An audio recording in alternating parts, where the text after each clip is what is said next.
Dear Esther, I have lost track of how long I have been here and how many visits I have made overall.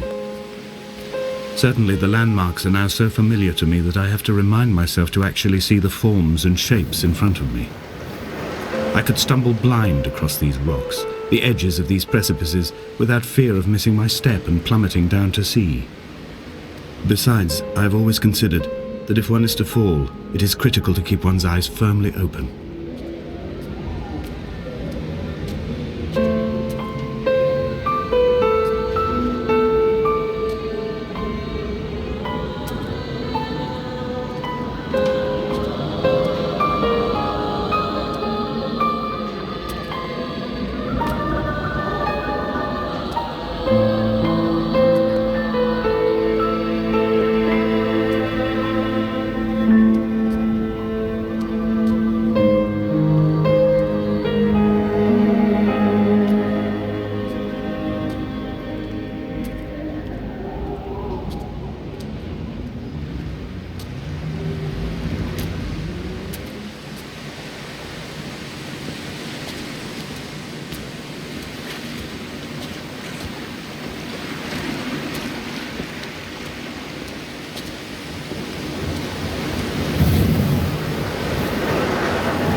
Donnelly reported the legend of the hermit, a holy man who sought solitude in its most pure form. Allegedly, he rode here from the mainland in a boat without a bottom, so all the creatures of the sea could rise at night to converse with him. How disappointed he must have been with their chatter. Perhaps now, when all that haunts the ocean is the rubbish dumped from the tankers, he'd find more peace. They say he threw his arms wide in a valley on the south side, and the cliff opened up to provide him shelter. They say he died of fever 116 years later. The shepherds left gifts for him at the mouth of the cave, but Donnelly records they never claimed to have seen him. I have visited the cave and I have left my gifts, but like them, I appear to be an unworthy subject of his solitude.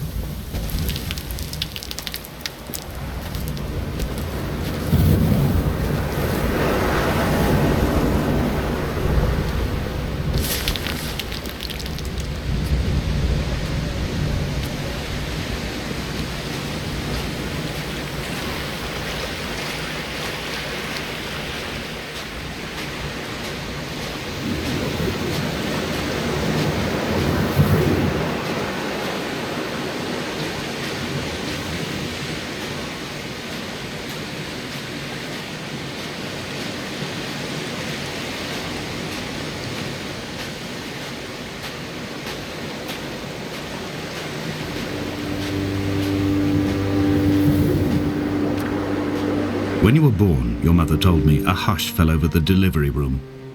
A great red birthmark covered the left side of your face. No one knew what to say, so you cried to fill the vacuum. I always admired you for that you cried to fill whatever vacuum you found. I began to manufacture vacuums just to enable you to deploy your talent.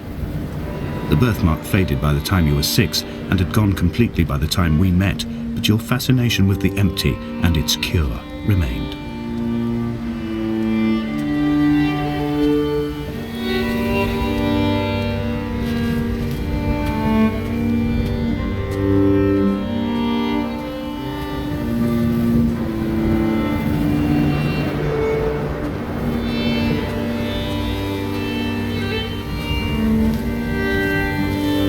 The mount is clearly the focal point of this landscape. It almost appears so well placed as to be artificial. I find myself easily slipping into the delusional state of ascribing purpose, deliberate motive to everything here. Was this island formed during the moment of impact? When we were torn loose from our moorings, and the seatbelts cut motorway lanes into our chests and shoulders, did it first break surface then?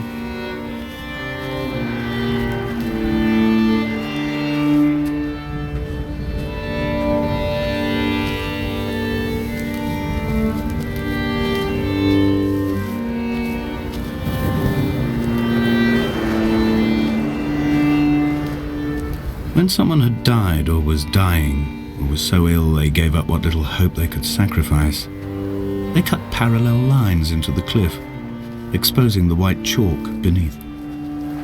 You could see them from the mainland or the fishing boats, and know to send aid or impose a cordon of protection, and wait a generation until whatever pestilence stalked the cliff paths died along with its hosts.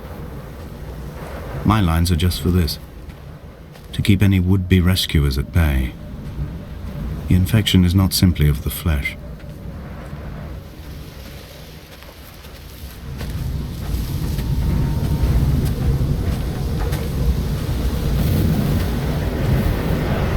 They were God-fearing people, those shepherds. There was no love in the relationship. Donnelly tells me that they had one Bible that was passed around in strict rotation. It was stolen by a visiting monk in 1776, 2 years before the island was abandoned altogether. In the interim, I wonder, did they assign chapter and verse to the stones and grasses, marking the geography with a superimposed significance that they could actually walk the Bible and inhabit its contradictions?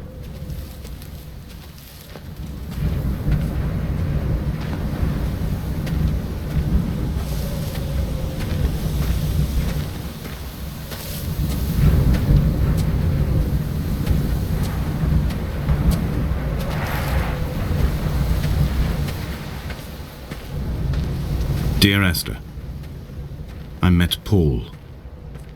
I made my own little pilgrimage.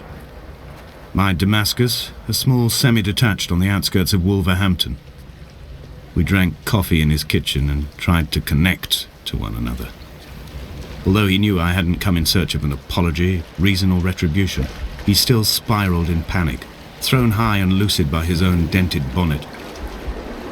Responsibility had made him old. Like us, he'd already passed beyond any conceivable boundary of life. I would leave you presents outside your retreat in this interim space between cliff and beach. I would leave you loaves and fishes, but the fish stocks have been depleted and I've run out of bread. I would row you back to your homeland in a bottomless boat, but I fear we would both be driven mad by the chatter of the sea creatures.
I dreamt I stood in the center of the sun, and the solar radiation cooked my heart from the inside. My teeth will curl and my fingernails fall off into my pockets like loose change. If I could stomach, I'd eat, but all I seem capable of is salt water. Were the livestock still here, I could turn feral and gorge. I'm as emaciated as a body on a slab, opened up for a premature source of death. I've rowed to this island in a heart without a bottom, all the bacteria of my gut rising up to sing to me.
Dear Esther, I have now driven the stretch of the M5 between Exeter and Bristol over 21 times. But although I have all the reports and all the witnesses, and have cross-referenced them within a millimetre using my Ordnance Survey maps, I simply cannot find the location. You'd think there would be marks to serve as some evidence. It's somewhere between the turn-off for Sanford and the welcome brake services, but although I can always see it in my rear-view mirror, I have as yet been unable to pull ashore.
There must be a hole in the bottom of the boat.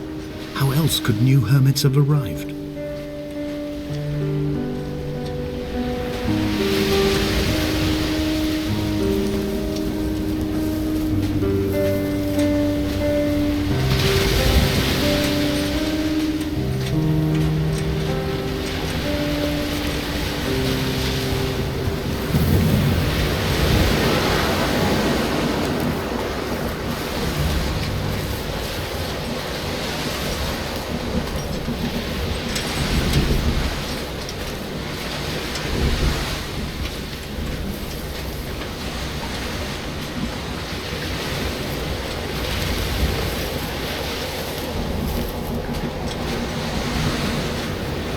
I had kidney stones and you visited me in the hospital. After the operation, when I was still half submerged in anesthetic, your outline and your speech both blurred. Now my stones have grown into an island and made their escape, and you have been rendered opaque by the car of a drunk.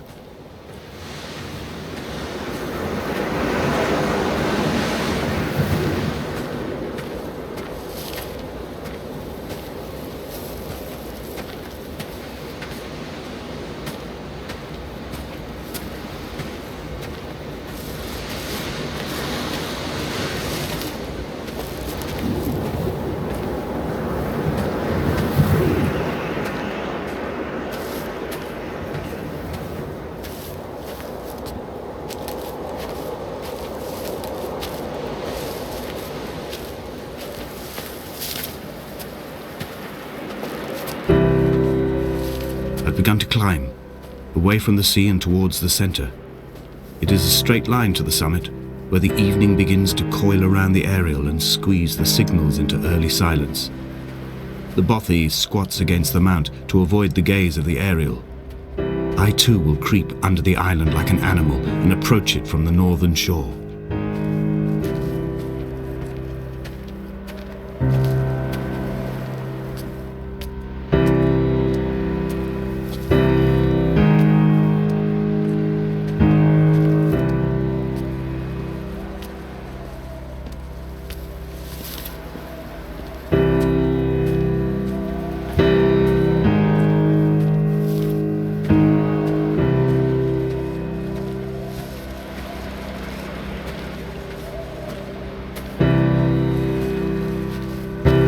The bothy was constructed originally in the early 1700s. By then, shepherding had formalized into a career. The first habitual shepherd was a man called Jakobsen, from a lineage of migratory Scandinavians.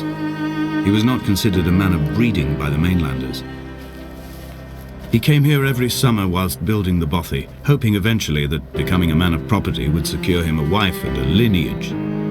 Donnelly records that it did not work. He caught some disease from his malcontented goats and died 2 years after completing it. There was no one to carve white lines into the cliff for him either.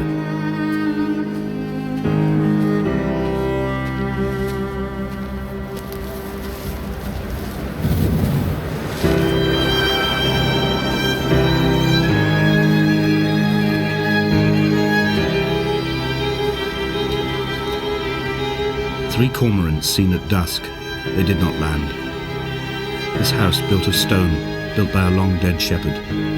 Contents: my camp bed, a stove, a table, chairs, my clothes, my books. The caves that score out the belly of this island, leaving it famished. My limbs and belly famished.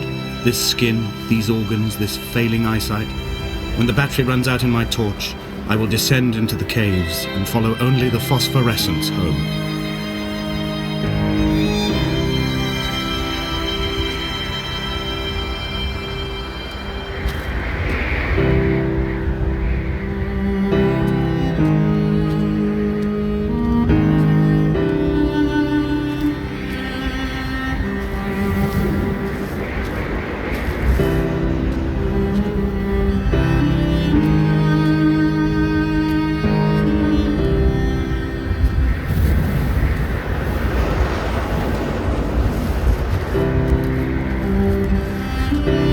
Jakobsen's ribcage, they told Donnelly, was deformed, the result of some birth defect or perhaps a traumatic injury as a child. Brittle and overblown it was, and desperately light. Perhaps it was this that finally did for him, unable to contain the shattering of his heart. In half-light, his skeleton a discarded prop, a false and calcified seabird.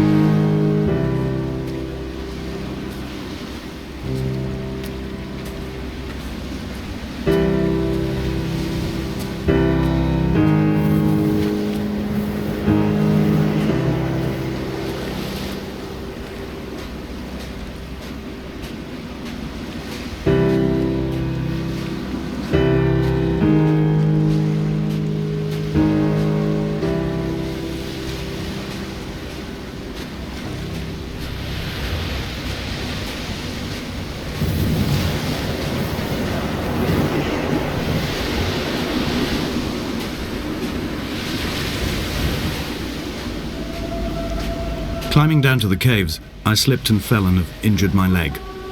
I think the femur is broken. It is clearly infected. The skin has turned a bright, tight pink, and the pain is crashing in on waves, winter tides against my shoreline, drowning out the ache of my stones. I struggled back to the bothy to rest, but it has become clear that there is only one way this is likely to end. The medical supplies I looted from the trawler have suddenly found their purpose.